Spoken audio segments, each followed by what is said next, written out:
What's going on, guys? Welcome back to the Two Wheeled Rider YouTube channel. My name is Mario Orsini, and today we're going to talk about tires because I just didn't feel like talking about oil.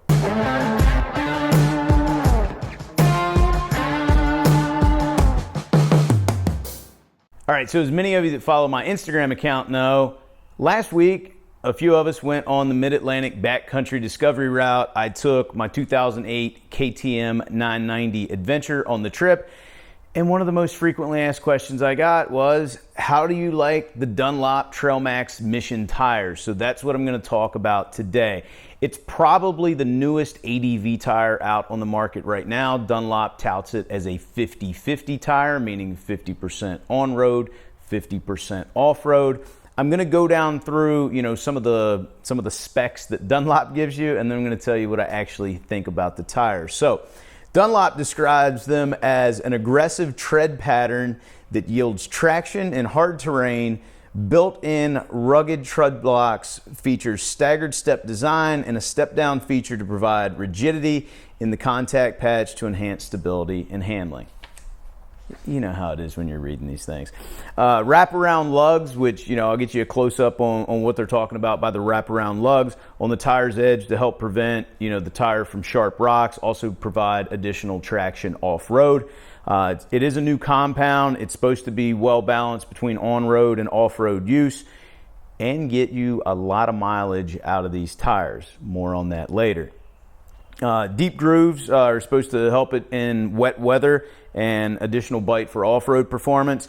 And they are a tubeless tire, though you can run tubes on them. On my bike, I run tubes on this bike. That's what these spoked wheels are designed to do. So while I ran the Dunlop tires, I did run brand new Michelin heavy duty tubes within. My rear tire is a 150/70/18. I wasn't able to find a tube to perfectly fit that in stock. So pro tip, if you run a 140/80/18, it'll fit just fine and allow it to pop up on the bead. They did design these tires obviously for the larger displacement ADV bikes, and they even call out the Africa Twin, the V-Strom, the BMW GS models, the KTM 790, 1090, 1190, 1290. Though they didn't mention my 990, they do have tires to fit it too. They also talk about the Super Tenere, Triumph Tigers, and many other models. So they did take into account the bikes these things are going to be going on. So anyway, the type of riding we did on this trip, we did highway for about the first 300 miles to get down to the start of the BDR. After that, the rest of the trip was a good mixture between gravel roads, dirt roads, obviously some pavement connectors in between, and then we basically took highway back home from Mansfield, PA the next morning back here to West Virginia or Maryland, Virginia, wherever the guys were going. But I came back here to West Virginia. So I've got 1,652 miles on these tires right now. How did they feel? Well, on road, they felt fine. One thing I noticed, and just to give you a little bit of background on other tires I've used, on my 1290, I've mainly ridden a 90/10 tire, the Continental the Continental Trail Attack 2. I have also run the Bridgestone AX41s. If you want to see a review on those, you can click up here. I'll put that up there from about a year and a half ago. And I've also got extensive ride time on the Continental TKC 70s and TKC 80s, though I've never outfitted them on my bike. I've gotten plenty of test time on those on other KTM adventure bikes. So first thing I noticed about these tires, they did handle pretty well on road initially. Now granted, like I said, we were riding highway, but one thing that they didn't do that those Bridgestones did, they didn't sing going down the road. They're not a loud tire. I didn't notice any difference in noise between these and like my 90/10 tire on my 1290. So that was kind of nice that I didn't have to deal with that additional noise. I did get to ride them on some, we'll say fun back roads. They handle really well. Now, if you look at my chicken strips on these versus my 1290, a little bit wider. There's a couple of reasons for that. One, these tires are brand new to me. And two, I'm having to follow the tracks on my GPS and not blow through our next turn, which the guys on the trip can attest, did that quite a few times. So it slowed it down a little bit, but they handled very well on road. Off-road, we got to ride a lot of gravel. We got to ride a lot of dirt. There was a tad bit of mud in there, but not a whole lot. It hadn't rained a whole lot here recently. Also did not get to test them in the sand. There's no sand along the route. It did rain on us just a little bit, so I got to use them a little bit on wet road. Felt fine on a wet road, like great feedback from them. Didn't feel like they were ever going to slip out, so no complaints there. Gravel and dirt, they did really well. At the end of the third day, we rode in some super deep gravel, and granted, these were like straightaway sections. I was able to clip along at 40, 45 miles an hour. You felt the bike dancing underneath of you a little bit like you would on a dirt bike, but had full confidence in the tires in that deeper gravel. Felt excellent on the dirt. I will say, and Brian sent me a text after the trip. The first 2 days, I didn't push this thing very hard. Brand new bike to me. I'd only had 200 miles on it before we took off. Brand new tires, didn't know what they would do. Just totally rebuilt the suspension before we left, so everything was brand new. And to add insult to injury, I had a leaky front brake bleeder after day 2. Don't want to ruin the travel series, but had to get back home a little bit early on day 2 to get that fixed. Also, when I took off, I noticed my rear brake pads weren't great, so I didn't really have them to rely on. After I got the new rear brake pads put on and I got the front brake bleeder fixed and I got, full front brake back, Brian sent me a text on, I think it was Monday evening, and was like, you're like a totally different rider Saturday and Sunday before that. And obviously part of it was due to the brakes, but part of it was also due, I got used to the bike and I got used to the tires and I felt comfortable on them. And I was able to push a lot harder than I've ever pushed on an adventure bike off-road in the past. I'm not saying it's all due to the tires, but I'm saying they're not a limiting factor when you get them off-road. They are really good. They look pretty cool as well. I mean, they don't look quite as aggressive as like a TKC 80 or, I got the Bridgestones back here. They're not as aggressive. The what do they call them? The wraparound lugs on the outside, they're supposed to help a little bit with sand, mud, which again, we didn't get to ride in any sand, very little mud. They're supposed to grip a little bit better in the rut. The other thing they're supposed to do is keep the tire from, taking punctures from sharp objects, mainly rocks when we're riding off-road. Those of you that followed my BDR series from like a year and a half ago know I got a puncture in the Bridgestone tires and I ended up having to, cut the trip early. No punctures this time. Everything was good. So maybe they actually do work at keeping the damn things from getting punctured.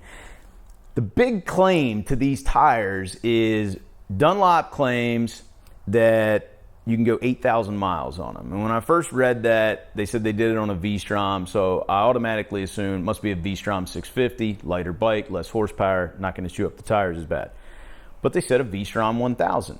That's a pretty heavy bike, decent amount of horsepower. 8,000 miles is a hell of a claim. So when I got the tires, I looked up, and this is something else that's a little bit different. When you go onto Dunlop's website, and I'll link it down in the description, you can look at the different size tires available for the front, different size tires available for the rear.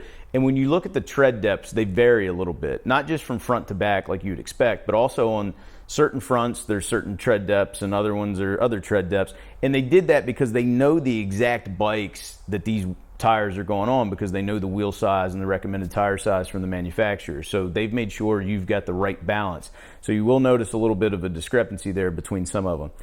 Mine, and I measured them before I put them on with the tread depth gauge, the front was supposed to be 9/32 and the rear was supposed to be 14/32. They're perfect. They came out exactly the way Dunlop said. If you're looking for millimeters, which aren't exact when we're doing the conversion between 30 and millimeters, but pretty close.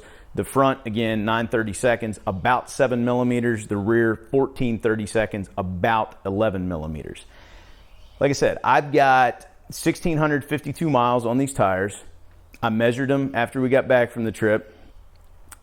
The front, which started out at 9/32, is now down to 18/32. Don't worry, I've done all the math for you. I'll put it up on the screen, which is about 6 millimeters. The rear, which started out at 14/32, about 11 millimeters, is now at 11/32, about 8 millimeters. So, in doing the math, if we're using the 8,000 mile marker, saying that they're going to last that long, we've ridden about 21% of that distance. When I look at the wear from the front, we've only worn out the front by about 12% and the rear at about 22%. So 21% of the total mileage and 22% wear.